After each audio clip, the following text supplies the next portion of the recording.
بسم اللہ الرحمن الرحیم۔ السلام علیکم ورحمۃ اللہ وبرکاتہ۔ عابدین وائس کے پیارے دوستو، ہم امید کرتے ہیں کہ آپ خیر و عافیت سے ہوں گے۔ ہماری دعا ہے کہ اللہ کریم آپ کو اپنی حفظ و امان میں رکھے، آمین۔ حضرت سلیمان علیہ السلام پر جنات کی بہتان اور اس کی حقیقت۔ حق تعالیٰ نے حضرت سلیمان علیہ السلام کو ایک عجیب بادشاہی دی تھی۔ تمام مخلوقات، خواہ جن ہو یا انسان، جانور ہو یا ہوا، سب کے سب ان کی زیر حکم تھے۔ ان کی عہد میں شیاطین جن بھی انسانوں کی صورت میں مشتقل ہو کر بڑے بڑے مشکل کام کیا کرتے۔ اسی وجہ سے آدمیوں کا جنوں سے اختلاط ہو گیا تھا اور آپس میں نشست و برخاست کیا کرتے تھے، اور شیاطین آدمیوں کے سامنے عجیب و غریب کام ظاہر کرتے اور منتر جس میں صریح شرک کے الفاظ تھے، جیسے کہ بتوں اور شیاطینوں کے نام آدمیوں کی روبرو پڑھتے تھے، جس کی وجہ سے عجیب و غریب چیزیں ظاہر ہوتی تھی۔ ان منتروں کی وجہ سے کسی کی گردن توڑتے، کسی کا پاؤں باندھ لیتے، کسی کی پیٹ میں آ کر درد پیدا کرتے، اور جس وقت ان پر منتر پڑھا جاتا تو چھوڑ دیتے۔ رفتہ رفتہ اس حرکت کی خبر حضرت سلیمان علیہ السلام کو بھی ہو گئی۔ آپ علیہ السلام نے اپنے وزیر حضرت آصف بن برخیہ کے ذریعے ان تمام جادوئی منتروں کو جمع فرمایا اور حکم فرمایا کہ اس قسم کی جادو کی چیزیں جتنی جس کے پاس ہو حاضر کرے۔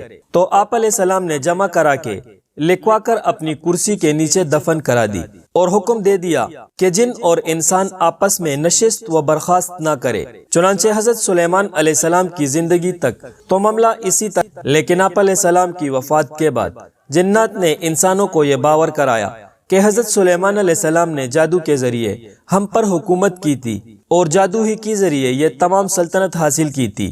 ہوا، وحشی جانور اور جن و انس سب ان کے مسخر تھے، اور تمام شہر کو اپنی کرسی کے نیچے دفن کر کے اس جہاں سے چلے گئے ہیں۔ اب تدبیر یہ ہے کہ اس جگہ کو کھود کر ان کتابوں کو نکالو اور ان پر عمل کرو کہ حضرت سلیمان علیہ السلام کی طرح تمہارے ہاتھ سے بھی عجائب و عرائب ظاہر ہو۔ چنانچہ انسانوں نے اسی طرح کیا اور ان منتروں کو پڑھنا شروع کیا اور عجیب خواص پائی، یہاں تک کہ تورات اور علوم دین کا شغل بالکل موقف ہو گیا اور تمام ہمت ان کے عام سحر کے سیکھنے میں صرف ہوتی۔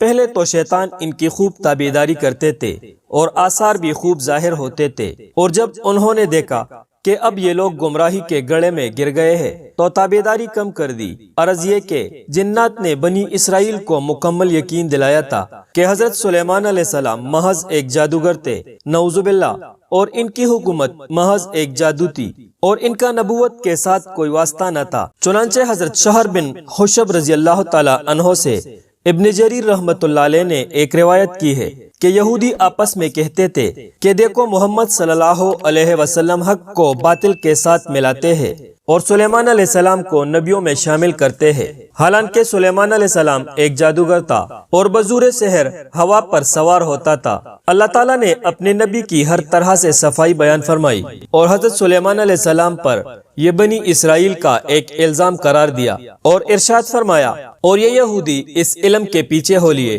جو حضرت سلیمان علیہ السلام کی عہد سلطنت میں شیاطین پڑھا کرتے تھے، اور حضرت سلیمان علیہ السلام نے کفر نہیں کیا لیکن شیاطین نے کفر کا ارتکاب کیا۔